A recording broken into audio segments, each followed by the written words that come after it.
Hi friends, salt and പേപ്പറിലേക്ക് എല്ലാവർക്കും സ്വാഗതം. സോൾട്ട് ആൻഡ് പേപ്പറിൽ ഇന്ന് നമ്മൾ തയ്യാറാക്കാൻ പോകുന്ന വിഭവം എന്താണെന്ന് അറിയണ്ടേ? ഇന്ന് നാം തയ്യാറാക്കാൻ പോകുന്നത് ഹമൂർ കരിക്ക് നുള്ളിയതാണ്. ഇത് തയ്യാറാക്കുന്നത് എങ്ങനെയെന്നും ഇതിനാവശ്യമായ ഇൻഗ്രീഡിയൻസ് എന്തെല്ലാമാണെന്ന് നമുക്ക് നോക്കാം. ഉലുവ ആവശ്യത്തിന്, മല്ലിയില ആവശ്യത്തിന്, കരിക്കിൻ വെള്ളം 1.5 കരിക്കിൻ്റേത്, വെളിച്ചെണ്ണ 125 ഗ്രാം, കരിക്കിൻ പേസ്റ്റ് 3 തവി, മല്ലിപ്പൊടി 2 സ്പൂൺ, ഇഞ്ചി 1 സ്പൂൺ, കാന്താരിമുളക് 50 ഗ്രാം, മഞ്ഞൾപ്പൊടി 1/4 സ്പൂൺ, ഉപ്പ് ആവശ്യത്തിന്, ചെറിയ ഉള്ളി അരിഞ്ഞത് 50 ഗ്രാം, വെളുത്തുള്ളി അരിഞ്ഞത് 1 സ്പൂൺ, പുളിയിലയും കാന്താരിയും രണ്ടും കൂടി ചേർത്തത് 3 തവി, ഹമൂർ ഫിഷ് 1 എണ്ണം. ഇവിടെ ഹമൂർ ഫിഷ് എടുത്തിരിക്കുന്നത് 600 ഗ്രാമിൻ്റെതാണ്. ഇനി ഇതെങ്ങനെയാണ് തയ്യാറാക്കുന്നതെന്ന് നോക്കാം.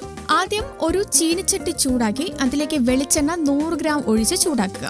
ചൂടായി വരുമ്പോൾ ആവശ്യത്തിന് ഉലുവയിട്ട് മൂപ്പിക്കണം. ഇതിലേക്ക് കാന്താരി മുളക് 50 ഗ്രാം ചേർത്ത് വഴറ്റുക. അതിലേക്ക് അരിഞ്ഞ വെളുത്തുള്ളി, ഇഞ്ചി 1 സ്പൂൺ എന്നിവ ചേർത്ത് നന്നായി മൂപ്പിക്കുക. പുളിയില ആവശ്യത്തിനും ചേർത്തിളക്കണം. ഇതിലേക്ക് 50 ഗ്രാം ചെറിയ ഉള്ളി അരിഞ്ഞതും കൂടി ചേർക്കണം. വഴന്നു വരുമ്പോൾ കാന്താരി മുളകും പുളിയിലയും കൂടി അരച്ചത് 1 തവി ചേർത്ത് ആ പച്ചപ്പ് മാറുന്നത് വരെ മൂപ്പിക്കുക. മൂത്ത് വരുമ്പോൾ തീ കുറച്ചിട്ട് മല്ലിപ്പൊടി 2 സ്പൂൺ, മഞ്ഞൾപ്പൊടി 1/4 സ്പൂൺ, കരിക്കിൻ വെള്ളം 1.5 കരിക്കിൻ്റേത് എന്നിവയെല്ലാം ചേർത്ത് നന്നായി മിക്സ് ചെയ്യുക. മിക്സായി വരുമ്പോൾ ആവശ്യത്തിന് ഉപ്പും കൂടി ചേർത്ത് കൊടുക്കണം. ഇതിലേക്ക് ഹമൂർ ഫിഷ് ക്ലീൻ ചെയ്ത് വച്ചിരിക്കുന്നത് ഇട്ട് അതിലേക്ക് ആവശ്യത്തിന് കരിക്കിൻ വെള്ളം കൂടി ചേർത്ത് വേവിക്കണം. കുറുകി വരുമ്പോൾ കരിക്കിൻ പേസ്റ്റ് 2 തവി ചേർത്ത് ഇളക്കുക.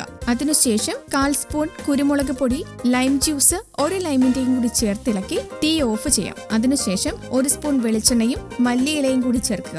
ഇനി നമുക്കിതൊരു സർവിംഗ് പ്ലേറ്റിലേക്ക് മാറ്റാം. ഹമൂർ കരിക്കിൻ നുള്ളിയത് റെഡി ആയിട്ടുണ്ട്. സ്വാദിഷ്ടമായ ഈ വിഭവം ട്രൈ ചെയ്യുന്നതിനൊപ്പം ഞങ്ങളുടെ ഈ ചാനൽ സബ്സ്ക്രൈബ് ചെയ്യാനും മറക്കരുത്.